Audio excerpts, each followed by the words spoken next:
your investing. Investors will. The podcast for all things real estate investing.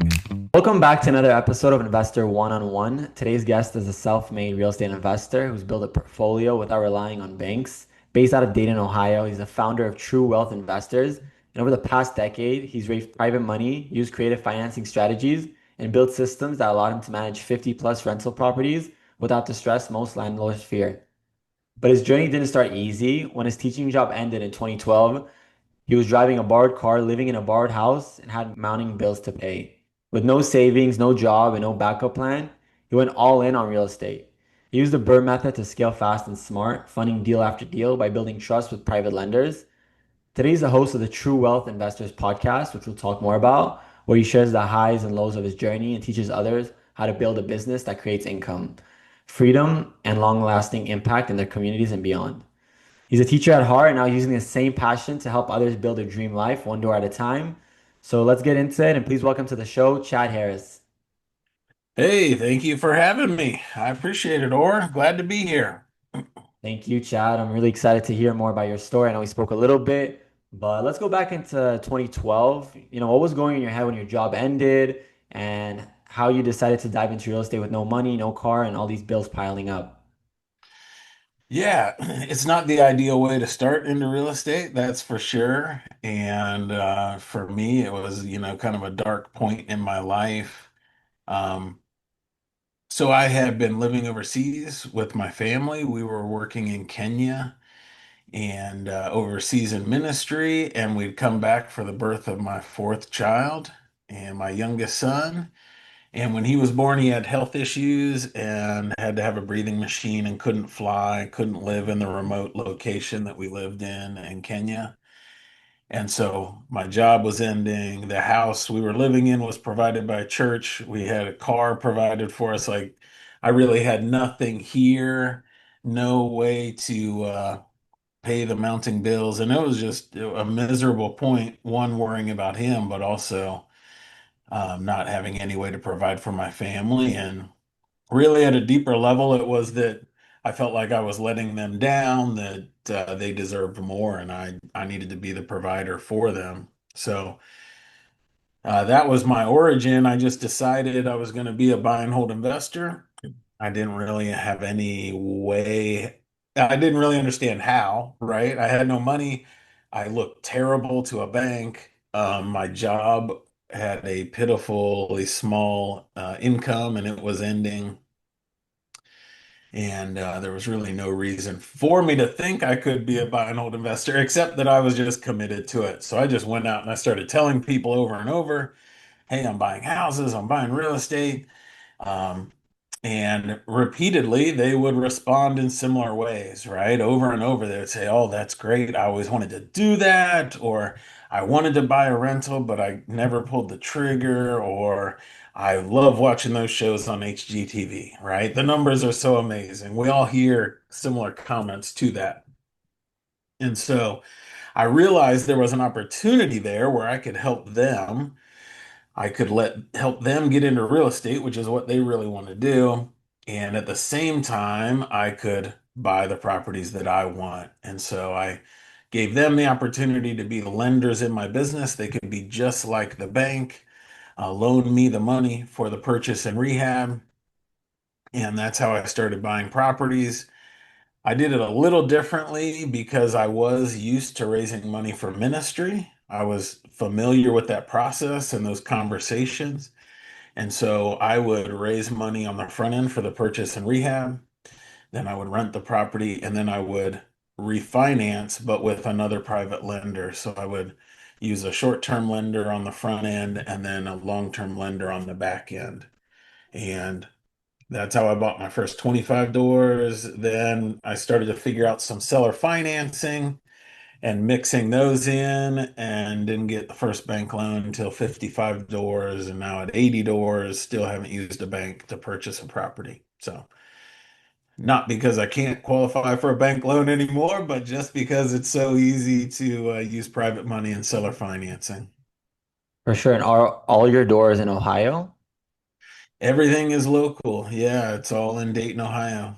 For sure. Well, I want to say that's a very inspiring story, man. It's not a typical investor story, like you said it. And most people would have been like, okay, let me look for the next job. Let me find something that's like convenient. You kind of went all out, you took the road less taken, I would say. What gave you that confidence to bet on yourself and start investing full time? And then, even getting private lenders straight ahead, like that's kind of crazy. So Hmm.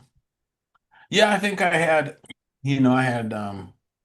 plenty of experiences in my life where I had tried difficult things and figured out that I was able to rise to the occasion. And that definitely helps. So even though it wasn't in real estate, I had done some difficult things. But for me, really, I think probably the key was I felt like I had very little to lose, right?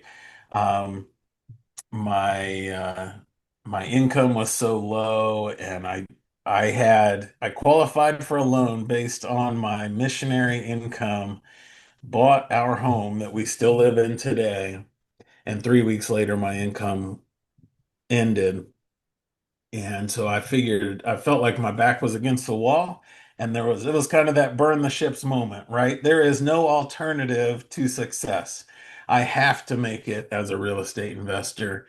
And that process is not pleasant, but it is a great motivating factor. And so I would not recommend anybody put themselves in that situation. But we can definitely put ourselves mentally in that situation where we commit to the process and say, there is no return, right? I'm going to succeed in this no matter what it takes, no matter how long I have to try. And there's a lot of power just in that commitment. I love So, I love that mentality, man. So yeah, let's go back to your first deal. Can you walk us through your first successful BRRRR deal? What went right? What went wrong? oh, what went right? What went wrong? Well, the early deals. Okay, so I don't know what the very first deal was. It would have been, I bought a few real quick, but the purchase price was really low. So this was 2013. There were foreclosures everywhere. No banks were really lending. Our area, the economy was based on the automotive industry, and the automotive industry had pretty much collapsed. If anybody remembers that time period, right? GM went bankrupt. Um, so we had our area just had population leave, and there were a lot of empty houses. So I bought some cheap houses. The purchase price was like 15,000, 18,000, and they needed some work, but they weren't destroyed, right? Um, so I went in, did the work myself, put in new plumbing because obviously all the plumbing was stolen back then when metal prices were high. And the issue was you could buy cheap houses, but it was really hard to rent a house because nobody lived here or the population was so much smaller. So I could buy the cheap house, and then it was a lot of effort of advertising to find a qualified applicant or tenant and get them moved in. But my numbers, when I started, it was like purchase for 15 to 18, do rehab where I was doing all of the labor, and then it would be worth maybe 50,000 generously and refinance that out. So get a loan of 40,000. And I was on the tail end of the recession. Obviously, prices took off from there, but that model still works even today, right? The numbers are different. The deals that we're still buying, it is still that exact model. So we're still paying, 50 to 60% of the ARV, putting money into it, and then refinancing it at 70% of ARV. So, um, yeah, the model's the same. Yeah, couldn't agree more, man. And you know, back then and today, similar, but there's also some differences. How did you get your deals back then, and how are you getting your deals today? Yeah, when I first started, yeah, it's interesting. So when I first started, I used MLS, listed properties. There were foreclosures everywhere. It was not hard to find a house, right? There were cheap houses. The hard part was finding the lenders or putting in the work to get the money. Nobody could get access to cash. And then probably after about 10 deals, I started to dry up. I transitioned to doing direct mail and bandit signs and all kinds of different methods to get direct to seller, which all of that experience, that was probably up until about 65 doors. It was all marketing direct to seller, which is why I love the service you guys provide because you take that, all of the skills that go into that to get direct to the seller and have that conversation directly with the seller. You handle that. And I was never good at the specific marketing and the follow-up and all of that. What I was really good at was once I got on the phone that I could talk to the seller, right? I can have a conversation with anybody. They generally seem to like me for whatever reason, and we can figure out how to solve their problem. And so I did all different kinds of marketing for that. And then I'm a public speaker. So the last couple years, a lot of leads just come from public speaking. So you are a very likable person, Chad, and you are a public speaker, like you said. Do you have any tips for investors that are struggling with talking to home sellers in general, closing more deals? Yeah, for sure. So the key is um, even people that I coach, if they struggle with just that conversation, they tend to put a whole bunch of pressure on themselves and feel like they have to use the right words or say the right phrases. And really, their focus is wrong. Their focus is on themselves. And if they just change their focus to be on the seller, then everything gets much easier. So, it's not really that you use specific words or anything like that. It's just focus on the seller, right? Ask them how their day is. Ask them why they want to sell a house. Just take an interest in their story and really learn what it is that's motivating them and how we can solve it, right? So, as long as we're focused on them, what their pain point is, everything just gets much easier because we're not the focus. And so, one quote that I love from Zig Ziglar is you can get everything in life you want if you just help enough other people get what they want. And so, that is 100% true with sellers. If we talk to a seller with the motivation of what is it this seller truly wants out of the deal and how can I help them get what they want, then I automatically will get what I want, right? The more sellers I help be really satisfied with the outcome of the deal, the bigger my business grows. So for anybody struggling with that conversation, just focus on the seller, take an interest in them, learn what really motivates them, and try to help them.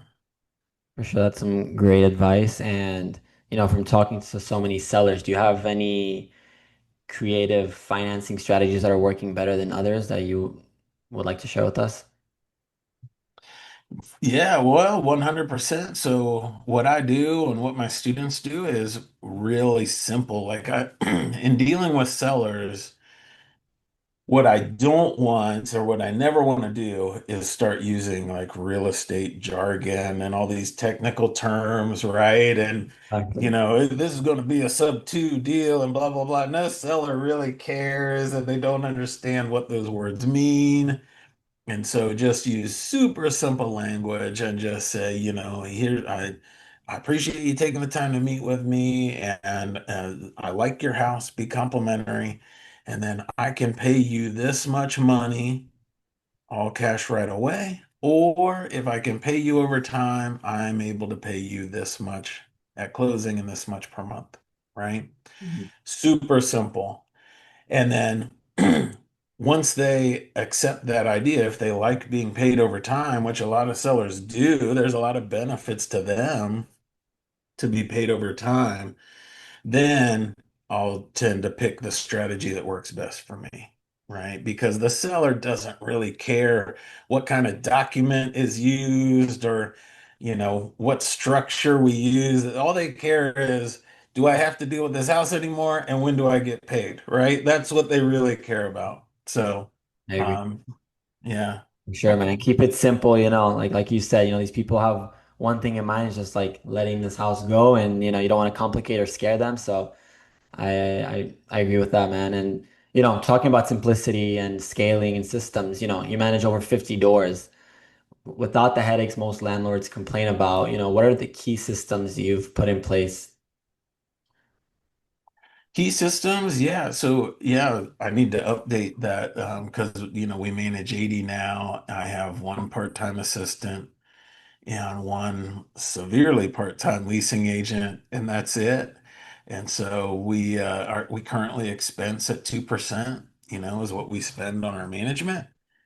And really the key systems, it's just having a checklist for everything that happens, right? So with the really shortcoming or the failure that most landlords have is that every instance that they get into, they're trying to decide what to do in that instance, right? Tenant doesn't pay rent. They say they're going to pay the rent for a reason. And in the end, if you have a checklist, that doesn't really matter, right? They don't pay the rent, therefore they get the notice, and you just follow that checklist. And as long as you have a checklist for how to manage the property, then you can have anybody trained on how to follow that checklist. Sure. And then And checklists pertain to the tenant, they pertain to contractors, they pertain to move in, move out, how to deal with your attorney, all of that, right? Mhm. All of it can be boiled down to simple checklists.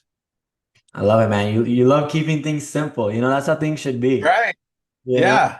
with everything going I've on got these too days. many other things I want to do, right? Yeah, exactly, man. Exactly. I love it. And throughout your career, there's been lots of ups and downs, and you can't be a successful investor without the failures and the oh no moments. So, what was your biggest oh no moment as an investor, and what did you learn from it? Hmm. My biggest oh no moment. Man, that's hard. I'm trying to think. There have been plenty over the years, and I truly believe I heard somewhere that, the gauge to your success is your ability to endure.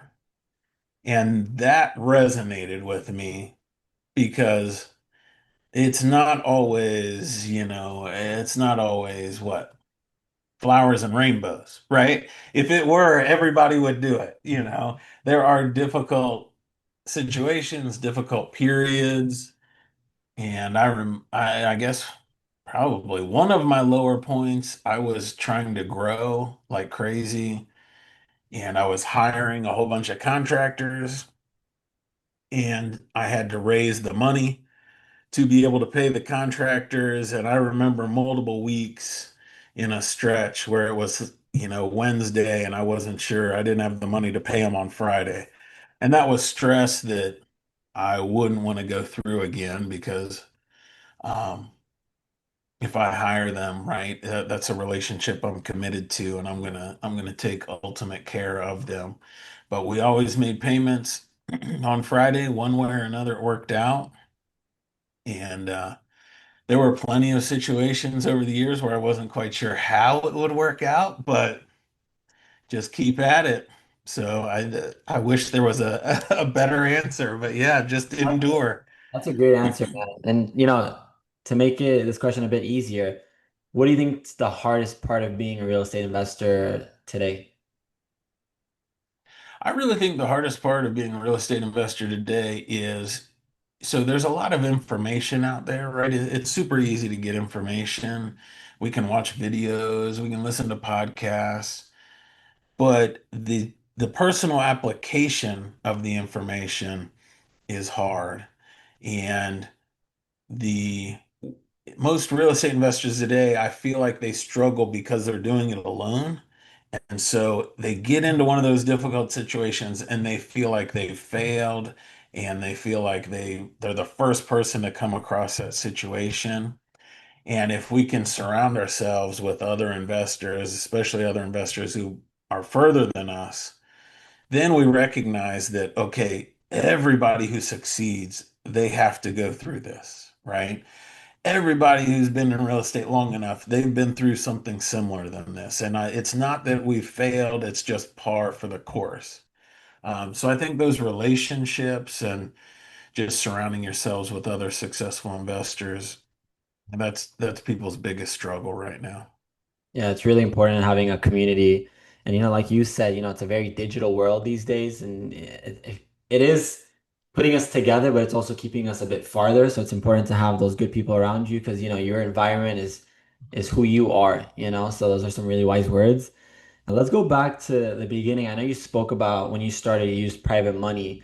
For investors that are hearing this right now, do you still recommend that, for investors that need financing, or is there better strategies? Private money is the best by far. So right now, there are people everywhere, literally everywhere, who have had money in the stock market. The stock market's done very well. Now, the news every night is talking about tariffs and uncertainty, and we don't know what the market's going to do.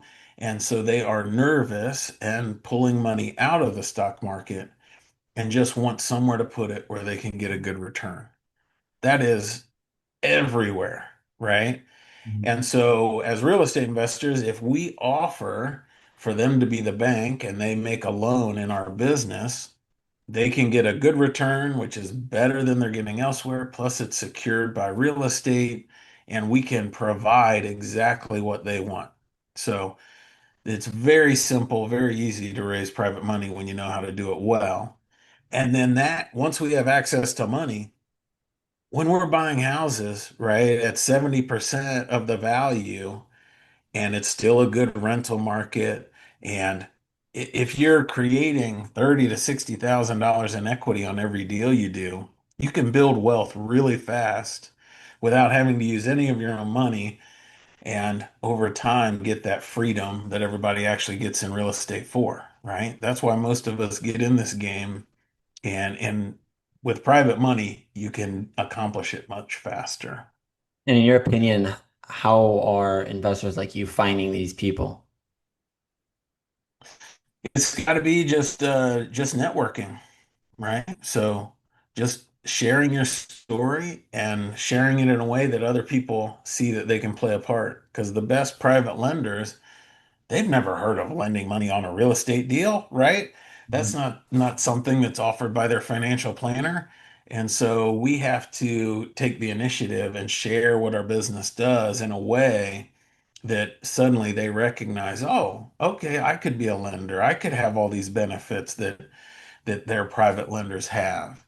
And that's where you find the great private lenders. Our private lenders from myself and my clients are lending at 6% interest only for 10 years. And they're thrilled by that return. And that only comes from being willing to do that educational process where you share what your business does and that they can play a part in it. Chad, you were talking a little bit about how people want to take out their money out of the stock market. There's a lot of uncertainty out there. In your opinion, where's the real estate market heading to, especially markets like, your local market, Ohio, or I'm here in Florida? So, our market, and a lot of people I talk to, the markets are similar. Our market in Dayton, Ohio is cooling off.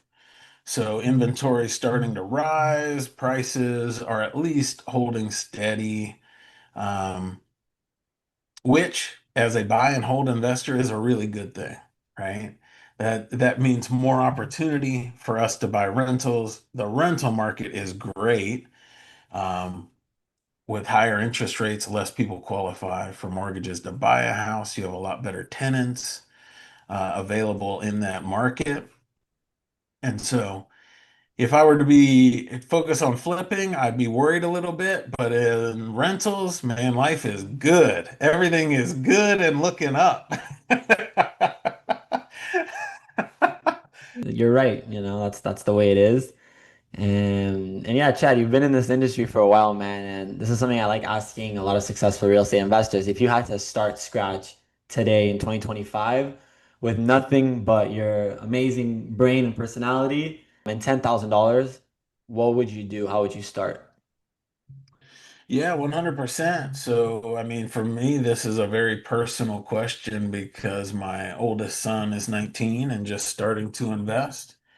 And so, yeah, exactly what I would tell him is put that $10,000 in the bank, use that as reserves, go out, share your story, and raise money from private lenders, get those commitments, and then just start buying rentals on a discount. So he bought his first one here. It's been 3 months ago, all in just under 70% of the after repair value. He's just getting ready to refinance it. He's going to make around 350 per month.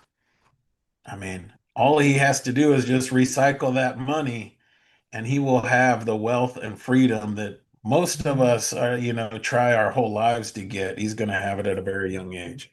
So if I were starting over today, that's exactly what I would do. Whether it's 10,000 or 100,000 in the bank, I put it in the bank and go raise private money, because having those reserves would be huge, and not worrying about whether you can pay contractors on Friday, right? I wish I had some reserves in those days.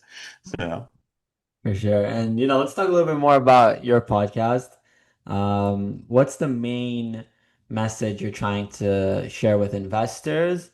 And to follow up and conversation, I usually like asking investors if they have any quotes, books, or podcasts that they'd like to share. But you have a podcast, so let's hear more about that. Awesome. Yeah. So my podcast, True Wealth Investors Real Estate Podcast, focuses on exactly what I'm passionate about. So it's creative ways to fund deals, right? Raising private money, talking to sellers to get seller financing. And then we also focus on buying rentals. So what I am truly passionate about is building that portfolio of rentals for passive income and to build wealth and freedom over time. So every episode is focused on that, tips and tactics so that people can build their dream life. Tagline is build your dream life one door at a time. And that's all we're trying to do, right? And for investors that want to build that dream life, do you have any quotes or wise words you want to share with us? Quotes are wise words, man. The Zig Ziglar quote is a good one. Just try to serve other people, whether that's sellers or private lenders. Serve them, give them what they want, and you'll get everything you want. Um, Definitely commit. If you commit in life, you'll accomplish much more. Commit first, figure it out later. That's one of my big mantras. So I'd probably go with that one. Commit today to being successful in real estate. Even if you have no idea how you're going to do it, just commit to it and you'll figure the rest out on the way. Well said. And to conclude this amazing conversation, what's next for True Wealth Investors and what's next for you on a personal level? Yeah, True Wealth Investors, we are launching a new coaching program, One Rental to Freedom. That's going to launch here in early August.